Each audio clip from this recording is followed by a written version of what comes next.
শহর, গ্রাম, হাইওয়ে সব জায়গার রাস্তাই আমার চেনা। রাত কিংবা দিন যে কোনো ডাকেই বের হই। কখনো রোগী, কখনো লাশ, আবার কখনো শুধু ফাঁকা অ্যাম্বুলেন্সে ছুটে যাই।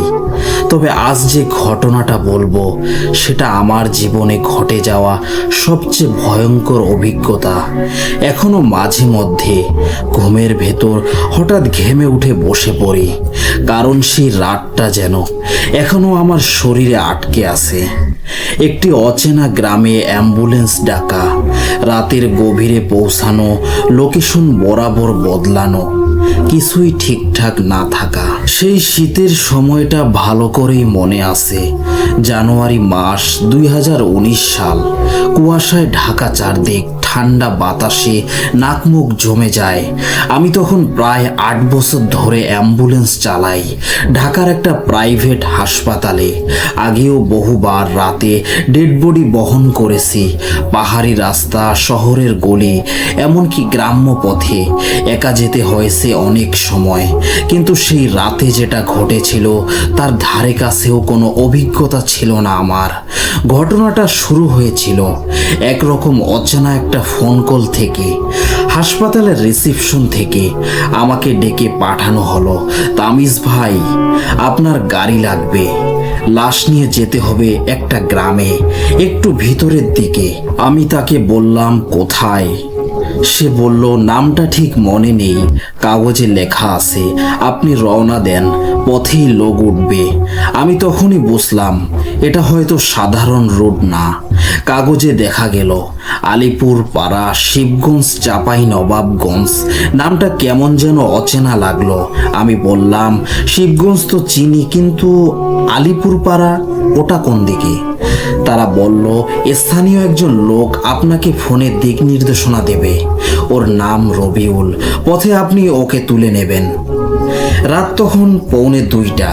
অ্যাম্বুলেন্সে পেট্রোল ভরে রওনা দিলাম। রাস্তা প্রায় ফাঁকা। সাভার পার হয়ে ধীরে ধীরে উত্তর পশ্চিম দিকে যেতে লাগলাম।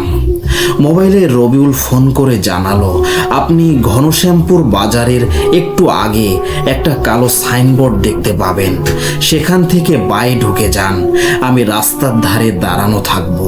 ঠিক তাই করলাম। তবে বাঁদিকে যেই ঢুকলাম তখনই যেন মনে হলো রাস্তার রং বদলে গেল। পিচ ঢালা রাস্তাটা হঠাৎ করে নরম কাঁচা রাস্তায় পরিণত হলো। দুই পাশে খেজুর গাছ আর মাঝে মাঝে শুকনো বাঁশঝাড়। রবিউলকে উঠিয়ে নিলাম।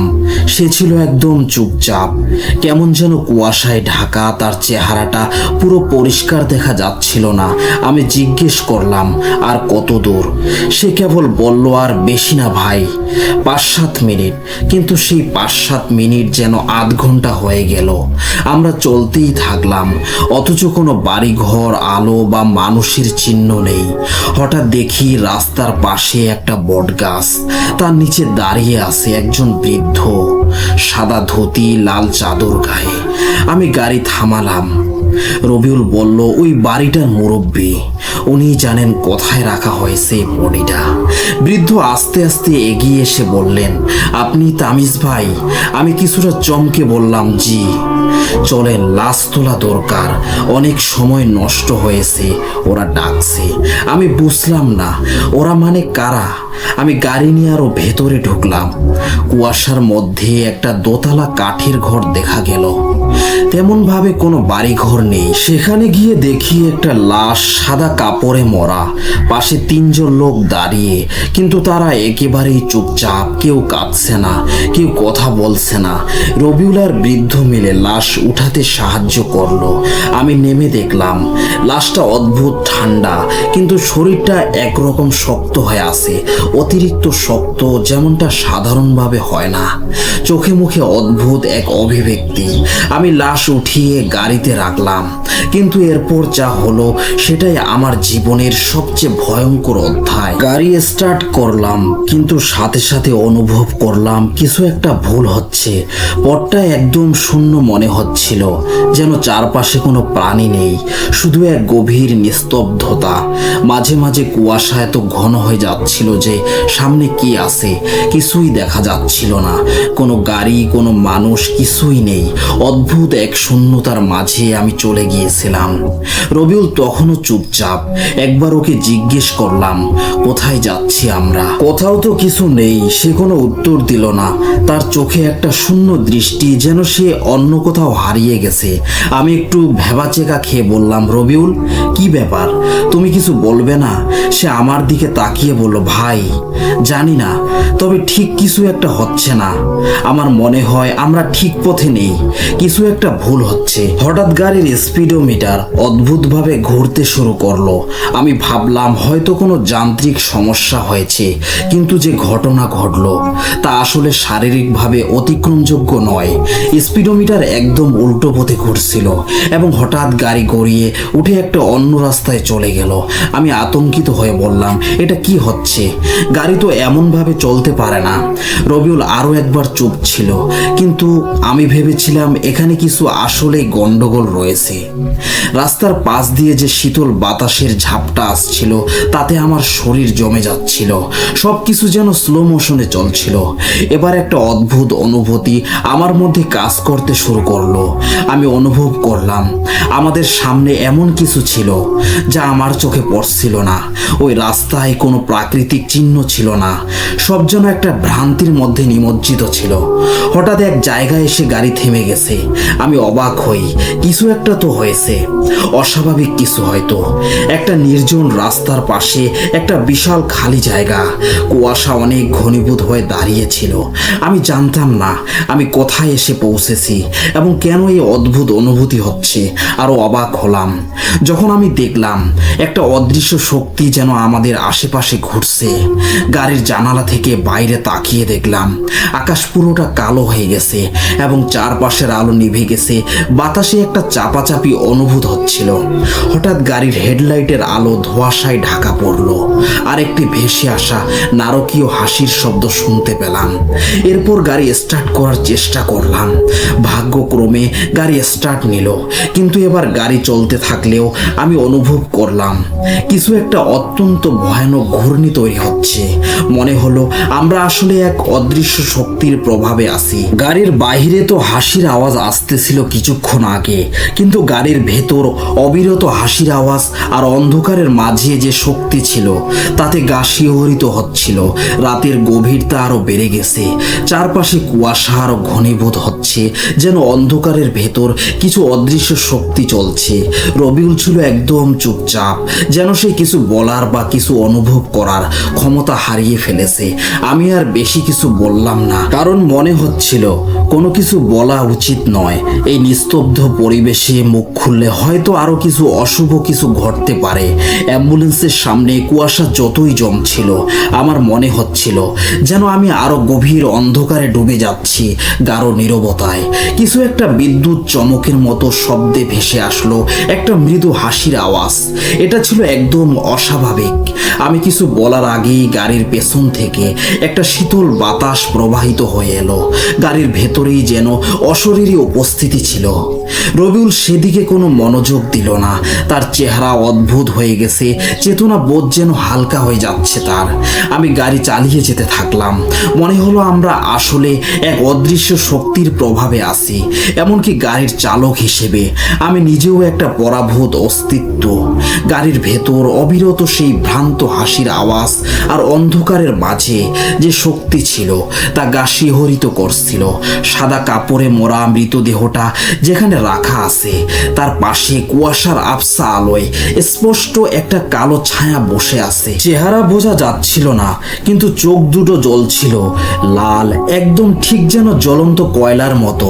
আমার গলা শুকিয়ে গেল। হঠাৎ কেমন একটা শব্দ, গড়গড় ধরনের, ঠিক যেন কেউ নিঃশ্বাস নিচ্ছে খুব গভীর ভাবে। ঘাড় ঘুরিয়ে দেখলাম না, আমি রিয়ার ভিউ মিররে তাকালাম, আর সেখানেই প্রথম দেখলাম তাকে। মানে পেছনের গ্লাসে তাকিয়ে দেখলাম পেছনে কেউ বসে আছে। আমি চিৎকার করতে চাইলাম, কিন্তু গলা দিয়ে কোনো আওয়াজ বের হলো না। পুরো শরীর শরীরটা অবশ হয়ে যাচ্ছিল। গাড়ির ইঞ্জিন তখনও চলছিল, কিন্তু যেন নিজে নিজেই। আমি হ্যান্ডেল ঘোরাচ্ছিলাম না, কিন্তু গাড়ি চলছিল, ঘুরে যাচ্ছিল পিচ ঢালা রাস্তা থেকে কাঁচা মাটির গলিতে, আবার বাঁক নিচ্ছিল এমন রাস্তায় যেখানে আগে কোনো পথ ছিল না। জিপিএস একেবারে গন্ডগোল, কোনো সিগন্যাল নেই, শুধু ঘুরছে আর ঘুরছে। হঠাৎই দূরে কোথাও ফজরের আজানের ধ্বনি কানে এলো, একদম ক্ষীণ কুয়াশার মধ্যে হারিয়ে যাওয়ার মতো, কিন্তু পরিষ্কার। সেই মুহূর্তেই যেন গাড়ির ভিতরের অন্ধকার কিছুটা সরে গেল। পেছন ফিরে তাকালাম, ছায়াটা নেই। রবিউল কেঁপে উঠে বলল, আজান শুনলেন ভাই? শুনলেন কি? আমি কষ্ট করে গলাটা খুলে বললাম, হ্যাঁ শুনলাম। আমার মনে হলো আমরা যেটা দেখেছিলাম সেটা মানুষ নয়, আমরা কোনো জিনিসকে গাড়িতে তুলে এনেছি, আর সেটাই আজানের আওয়াজ সহ্য করতে পারছিল না। তবে পরবর্তী ঘটনাগুলো যতই অদ্ভুত হয়ে উঠছিল, কিন্তু একসময় ভোরের আলো ফুটলো। সেই সময় আমি দেখতে পেলাম রাস্তার পাশে একদম দূরে মসজিদ থেকে ফজরের আজান আসছে। তখন আস্তে আস্তে সবকিছু স্বাভাবিক হতে লাগলো। আমার অনুভূতির মধ্যে কিছুটা শিথিলতা আসে। এই ঘোরতর অন্ধকারে, ভয়াবহতার মাঝে যদি কিছু শান্তি আসে, তবে সেটা হলো এই আজান। আমি গাড়ি থেকে নেমে এলাম আর মসজিদের দিকে এগিয়ে গেলাম, কারণ এখানে আসা আমাদের জন্য দরকার ছিল। সোজা গিয়ে হুজুরের কাছে উপস্থিত হলাম। আমরা সব ঘটনা হুজুরকে বললাম। হুজুর এক গম্ভীর দৃষ্টিতে আমাদের দিকে তাকিয়ে দেখলেন, তারপর এক মুহূর্তের জন্য কিছু বলেননি। হঠাৎ বললেন, ভাই এটা সাধারণ ঘটনা নয়, এটা ভয়াবহ কিছু। এরপর হুজুর দোয়া দরুদ পড়ে আমাদের ফু দিল এবং পানি পোড়া দিল খেতে। আমি আবার অ্যাম্বুলেন্সে উঠলাম। এরপর আমরা রওনা দিলাম, কিন্তু এবার যেন পুরোপুরি অন্যরকম এক অনুভূতি কাজ করতে লাগলো। এখন আমার মন পুরোপুরি শান্ত, আরো উদ্বিগ্ন মুক্ত। আমরা আলিপুর পাড়া পৌঁছালাম। সেই পুরনো বাড়িটিতে যাত্রা শেষ হলো। লাশটি ফেরত দেওয়ার কাজ শুরু হলো। এক অন্ধকারের দিক থেকে যে রাত ফেরার কোনো পথ ছিল না, সেই পথ আজ দিনের আলোতে ফিরে আসছে। সেদিনের অভিজ্ঞতা আমাকে দেখিয়েছিল কিছু জায়গা আসলেই অনেক ভয়ঙ্কর, অশরীরী শক্তির বসবাস থাকে। আজও আমি সেই রাতের কথা ভাবলে কেঁপে উঠি। রাতে আর কখনো ভয়ঙ্কর শিকার হতে নয়, কিন্তু সেই অভিজ্ঞতা অধিকারহীন, অদৃশ্য আর অজানা আমার স্মৃতিতে চিরকাল স্থায়ী হয়ে থাকবে। সেই দিনের পর আমি বহুবার রাস্তায় বের হয়েছি, বহু রোগী, বহু মৃতদেহ তুলেছি গাড়িতে, কিন্তু আজও মাঝরাতে গাড়ি চালাতে গিয়ে কুয়াশার মধ্যে সেই ঘটনা মনে পড়লে গায়ে কাটা দেয়। আর ফজরের আজান শোনার পর বুকটা হালকা লাগে, কারণ আমি জানি এই ডাক, এই আলো সব অন্ধকার দূর করে দেয়। ঘটনাটা অনেক চমৎকার ছিল।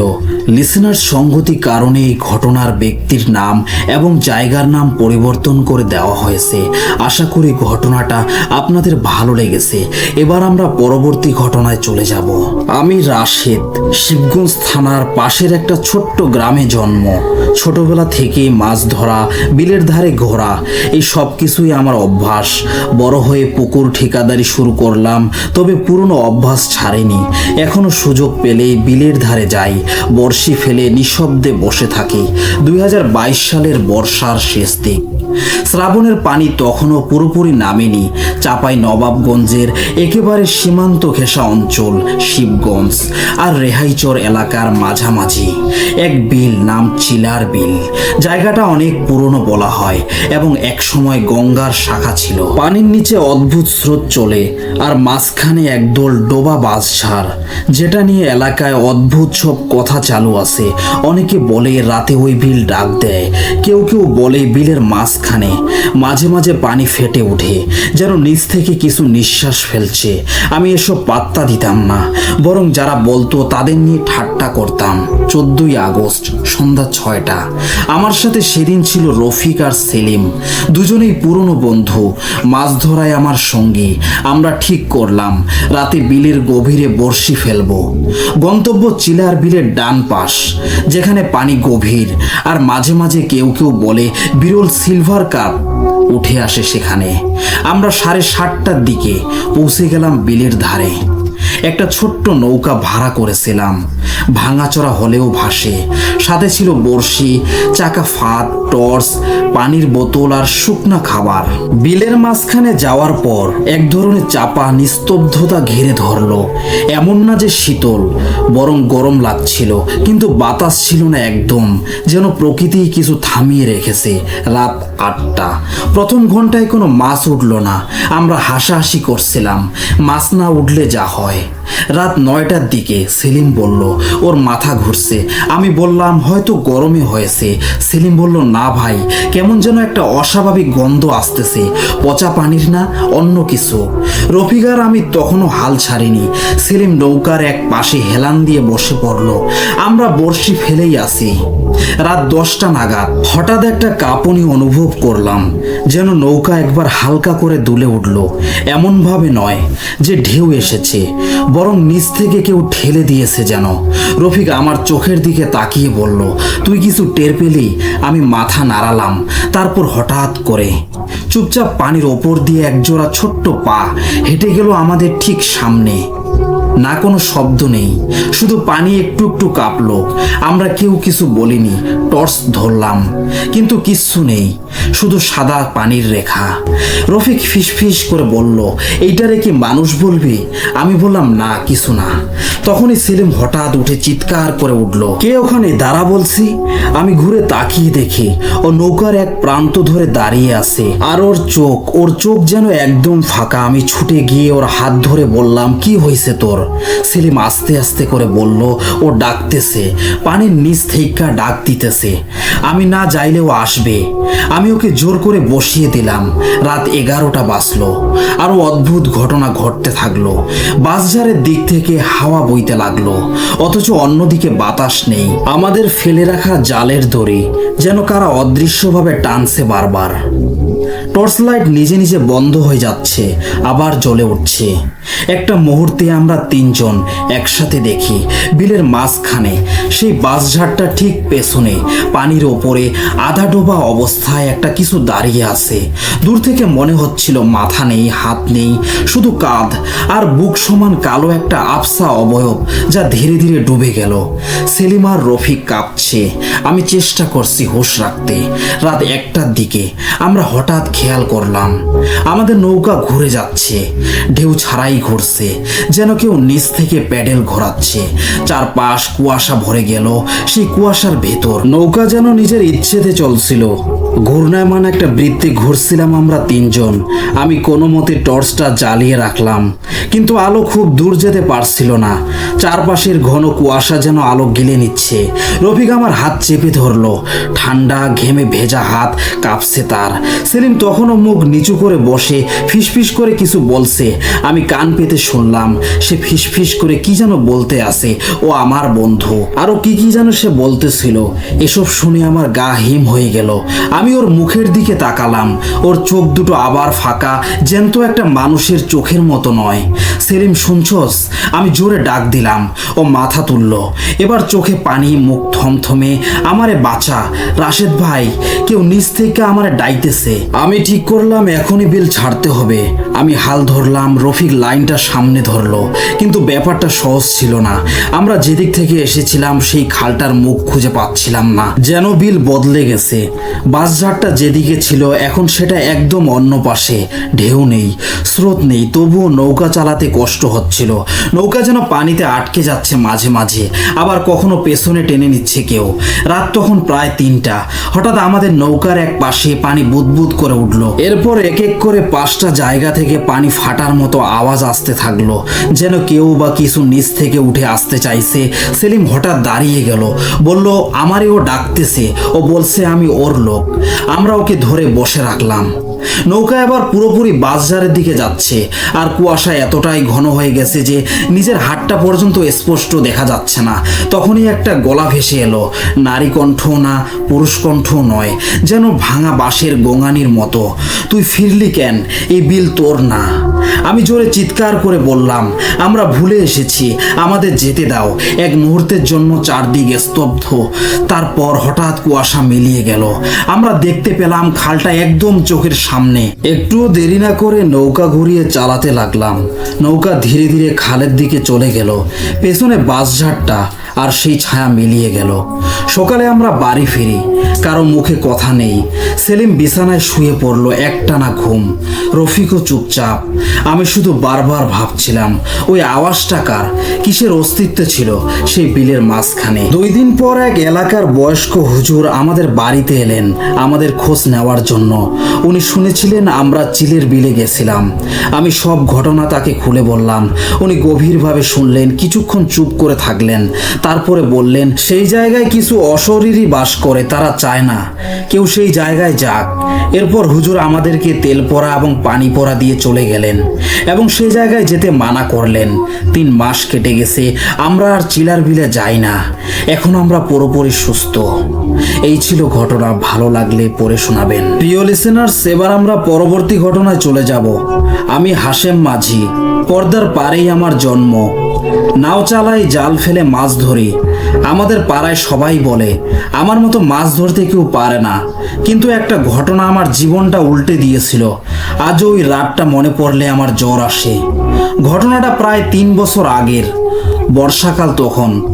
নদী ফুলে ফেঁপে উঠেছে, চারিদিকে পানি আর পানি। পাটির বাজারের দক্ষিণে একটা গাংচর ছিল, যেটা বর্ষায় তলিয়ে যায়, আবার শীতের শুরুতে উকি দেয়। ওখানে নাকি খুব বড় মাছ ওঠে, কিন্তু কেউ সাহস করে যেত না সেখানে, কারণ লোকমুখে শোনা চরের ঠিক মাঝখানের একটা অংশ, যেখানে দিনের বেলাতেও কুয়াশা জমে থাকে। গ্রামের লোক বলে সেই জায়গাটা ভাষা দিঘি। চর ডুবে গেলে ওখানে নাকি একটা গর্তের মতো স্রোত থাকে। কেউ একজন একবার গিয়েছিল, সে আর ফিরে আসেনি। আবার কেউ কেউ বলে ওখানে কেউ একা জাল ফেললে মাঝরাতে জালের ওজন বহুগুণ বেড়ে যায়, কিন্তু টান দিলে দেখা যায় জালে কিছুই নেই। সেই রাতের আমি ভুলটা করেছিলাম। জেদ চেপে গেছিল আমার।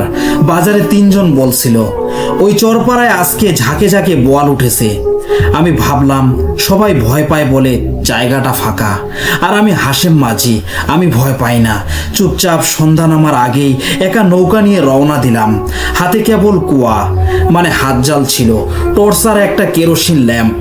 নদীর মাঝে ঢুকতেই কেমন অস্বস্তি লাগতে লাগলো। বাতাস থেমে গেছে, পানি একদম স্তব্ধ। খেয়াল করলাম চারপাশে আর কোনো নৌকা নেই। চরের কাছে গিয়ে নৌকা থামালাম। কুয়াশা ঘন হয়ে আসছে, আশেপাশে কচুরিপানা ভেসে বেড়াচ্ছে। পানির মধ্যে কেমন যেন একটা অদ্ভুত গন্ধ, পচা মাটির মতো, যেন খুব পুরনো কিছুর গন্ধ। জাল ফেলার পর প্রথমেই একটা টান পড়লো। বিশাল কিছু ধরা পড়েছে সম্ভবত। আমি ভাবলাম নিশ্চয়ই বড় বোয়াল মাছ।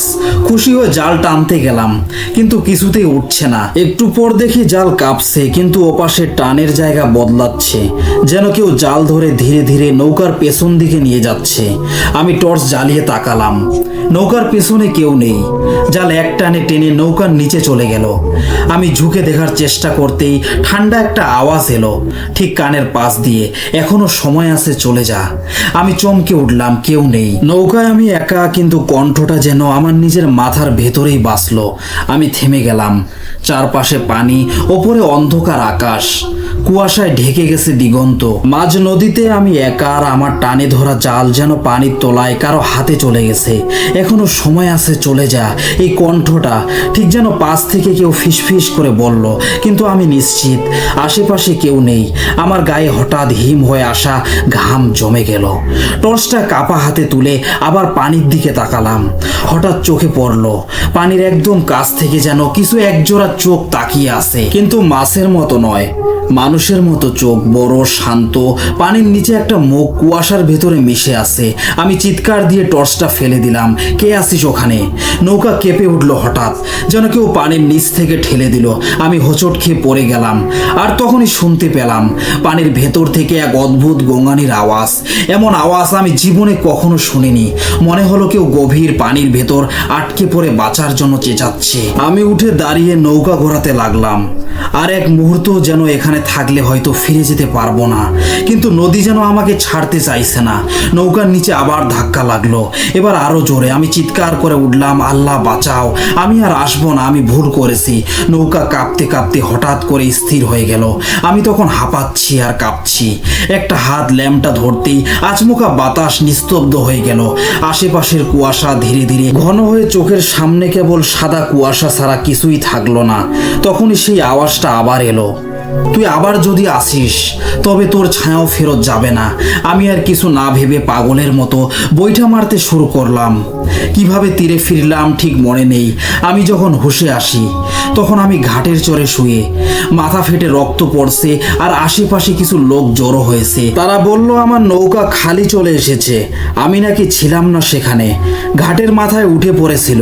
তারা যখন নৌকাটিকে দেখে আমি কোথাও নেই, তারা ভাবছিল আমি ডুবে গেছি। তখন আমাকে হঠাৎ চরের এক পাশে পড়ে থাকতে দেখে। আমি কিছু বলতে পারছিলাম না, আমি শুধু বললাম আমি আর যাব না, ওই চরটা মানুষের জায়গা না। লিসেনার্স, এই ঘটনাগুলো আপনাদের কেমন লাগছে অবশ্যই কমেন্টের মাধ্যমে জানাবেন। এবার আমরা একজন হাওরের অভিজ্ঞ মৎস্যজীবীর মুখে শোনা বাস্তব এক গা শিউরে ওঠা ঘটনা শুনব।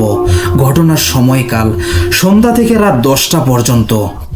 এই ঘটনাটি বলেছেন হালিম উদ্দিন, বয়স হবে প্রায় 35, পেশায় একজন মৎস্যজীবী। আমার ছোট্ট একখানা নৌকা আছে, আর আছে কিছু পুরনো জাল, যে ভরসায় আমি হাওর, নদী, বিল চাষে বেড়াই মাছের খোঁজে। 3 পুরুষ ধরে আমরা এই পেশায়। যে দিনের কথা বলছি সেটা গত শীতের শেষ দিকের কথা, ঠিক ফাল্গুন মাস। তখন পানিটা ছিল কম, কিন্তু ধলাই হাওরের ভিতরে এক বিশেষ জায়গায় অল্প পানি ছিল। লোকমুখে শোনা সেই জায়গাটাতেই নাকি বড় মাছ ওঠে। আমার মাছ ধরা জীবনে অনেক জায়গায় গেছি, কিন্তু ধলাই হাওরের দক্ষিণ কিনারার ভিতর দিকটা, ওটা আমি কখনো একা পা দেইনি। কেন জানি না, সেখানে গেলেই বুকের ভেতরে কেমন একটা অজানা সংকোচ কাজ করত। স্থানীয়রা বলে ওদিকে নাকি একটা পুরনো গাছ ছিল, সেখানে কেউ রাতে গেলে নৌকা জায়গায় জায়গায় থেমে যায়।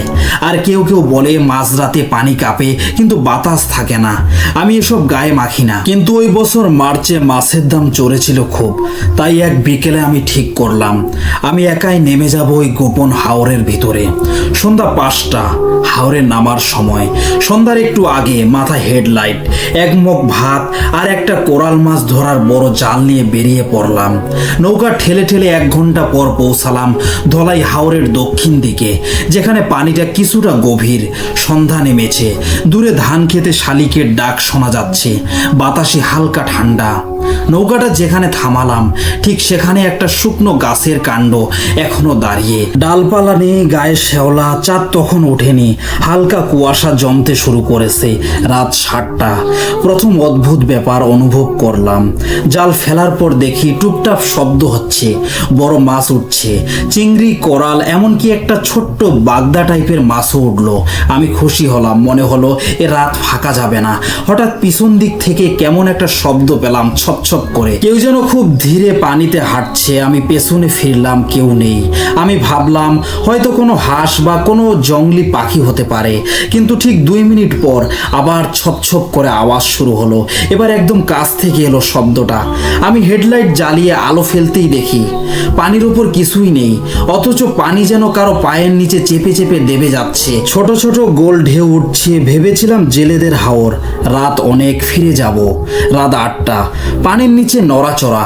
আমি জাল তুললাম, কিন্তু টান দিচ্ছি, দেখি ভারী হয়ে গেছে। ভাবলাম বড় মাছ উঠেছে, কিন্তু জাল টেনে তুলতেই দেখি একটা অদ্ভুত জিনিস আটকে আছে, একটা প্রাচীন বাঁশের তৈরি চুং, মানে মাছ ধরার ফাঁদ, যার চারপাশে পচা শ্যাওলা আর কাদায় ঢাকা। এটা দেখে আমার গায়ে কাটা দিল, কারণ এই ধরনের চুং কেউ গত 30 থেকে 40 বছরও কেউ ব্যবহার করে না। আর আমি নিশ্চিত আমি এটা ফেলিনি, বা কাছাকাছিও ছিল না। ভেতরে কি আছে জানতে চাইলাম না, সেটা নৌকার এক পাশে রেখে দিলাম। তবুও ভয় পেলাম না এখনো। রাত 9টা। নৌকা হঠাৎ করে নিজে নিজে এক পাশে দুলতে শুরু করলো। আমি বুঝে উঠতে পারলাম না, বাতাস নেই, পানি একদম স্তব্ধ, হালকা ঠান্ডা পড়েছে। আমি তখনও অপেক্ষা করছি রাত বাড়লে বড় মাছ উঠবে। হঠাৎ আবার শুনি হালিম, একটা গলা আমার নাম ধরে ডাকছে। আমি থমকে গেলাম, পেছনে ঘুরে দেখি গাছের গায়ে কুয়াশার মধ্যে একটা ছায়া লম্বা দুলছে আছে কুয়াশার মতো, কোনো মুখ নেই, শুধু মাথা নত করে দাঁড়িয়ে। আমি চোখ চেপে আবার খুললাম, এবার আর কিছু নেই। রাত 10টা, আমি নৌকায় চুপচাপ বসে আছি। মাঝরাতের আগে ফিরতে চাই। এখন ভাবছি জাল গুটিয়ে নেব। ঠিক তখন পানির মধ্যে খুব ধীরে দুইটা পা দেখা গেল। পানির নিচে যেন কেউ হেঁটে আসছে, কিন্তু শরীর নেই, শুধু পা দুটো। হাঁটু পর্যন্ত দেখা যাচ্ছে, পানির ঢেউ স্পষ্ট। আমি নৌকার ভিতরে হেলে পড়লাম আর কেঁপে উঠলাম, কারণ সেই পা দুইটা এসে নৌকার একদম কিনারায় থেমে গেল আর পানি থরথর করে কাঁপছে। নৌকার পাশে পানির নিচে থমকে থাকা সেই দুইটা পা যেন জড়ানো ছিল কোনো অচেনা ইচ্ছার সঙ্গে। পানি কাঁপছে কিন্তু বাতাস নেই। আমি তখন পেছনে হেলান দিয়ে চুপচাপ বসে আছি, নড়ছিলাম না, নিঃশ্বাসও যেন আটকে রেখেছি। আমার মনে হচ্ছিল যদি শব্দ করি, যদি আলো ফেলি, ওটা হয়তো আমার নৌকায় উঠে পড়বে। হঠাৎ ছপ করে একটা আওয়াজ আসলো, একটা ছোট ঢেউ উঠে গেল। আমি জোর করে চোখ তুলে দেখি পা নেই, কিন্তু নৌকার পাশে পানির উপর ছোট ছোট পানির চক্র ঘুরছে, যেন কারো পায়ের ছাপ পড়ে গেছে মাত্র। রাত 11টা, হাওর জুড়ে এখন শুধু নীরবতা। একটা ব্যাঙও ডাকছে না। পেছনে কুয়াশায় মোড়া গাছের কাণ্ড দাঁড়িয়ে আছে আর আমার মাথার ওপর একলা হেডলাইটের আলো কাঁপছে। আমি ভাবছিলাম সব ফেলে এখনই ফিরে যাব। ঠিক তখনই শুনলাম ঠক ঠক করে শব্দ। নৌকার একদম সামনে কে যেন কাঠ ঠুকছে, একটা কাঠের হাতুড়ির মতো শব্দ। আমি হেডলাইট ঘুরিয়ে দিলাম, কিছুই নেই। আবার সেই শব্দটা পেছনে, ঠক ঠক। এবার আমি ঘুরে দেখি নৌকার ডান পাশে ঠিক 10 হাত দূরে পানির উপর ভেসে আছে একটা মুখবিহীন কিছুর ছায়া। মাথা আছে, ঘাড় আছে, কিন্তু কোনো চোখ মুখ নেই। কুয়াশার মতো শরীর, নড়ছে না, শুধু ঠক ঠক শব্দ হচ্ছেই। রাত 12টা, আমি তড়িঘড়ি করে নৌকার মাঝখানে বসে পড়লাম। চোখে পানি এসে গেছে ভয় আর বাতাসে শীত লাগার কারণে। হঠাৎ যেন কেউ আমার পেছনে এসে চুপ করে কিছু ছুঁড়ে মারলো পিঠে, একটা শব্দ, কিছুর স্পর্শ। আমি আটকে উঠে পেছনে তাকালাম। নৌকার পেছনে পড়ে আছে একটা কাদায় ভেজা পচা মাছ, যেটা আমি কখনোই ধরিনি। কে মারলো?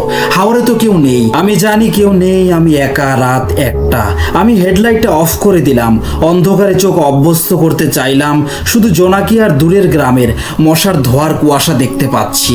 তখনই বুঝলাম আমার নৌকা ধীরে ধীরে পিছন দিকে সরে যাচ্ছে। আমি তো চেপে রাখিনি, ছিপ নেই, বৈঠা নেই, বাতাসও নেই, তবু নৌকা পিছিয়ে যাচ্ছে সোজা সেই পুরনো গাছটার দিকে। আমি উঠে দাঁড়াতে গিয়ে হোঁচট খেলাম, কারণ পায়ের নিচে ছিল একটা পুরনো তালপাতার ছাতা। এমন জিনিস তো আমি আনি নাই। কেউ কি নৌকায় উঠেছে?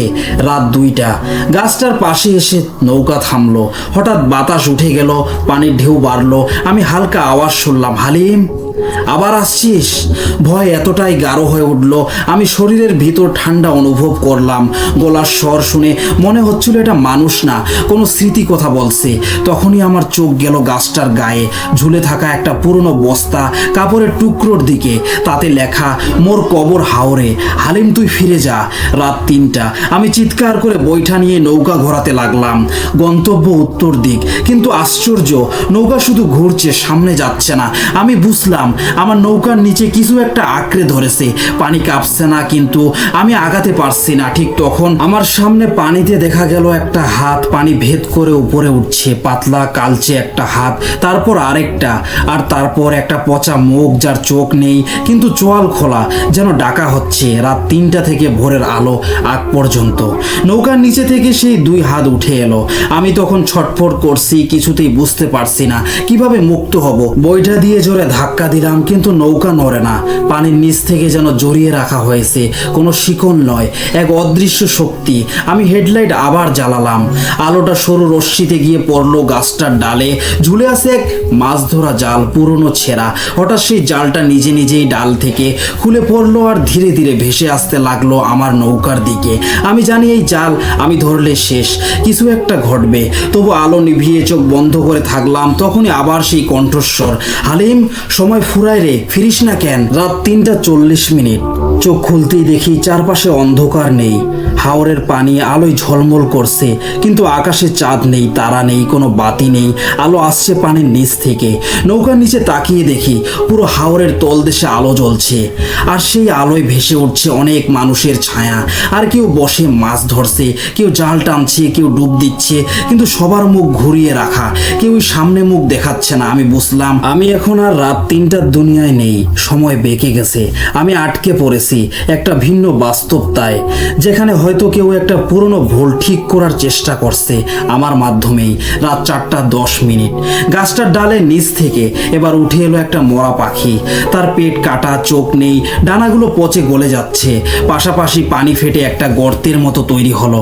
আমি দেখলাম সেই গর্তের ভেতর একটা নৌকা ডুবে আছে, যেটার গায়ে লেখা হালিম 2003। কিন্তু 2003-এ তো আমি এতটুকু ছিলাম, তাহলে এই নৌকা কে চালাতো?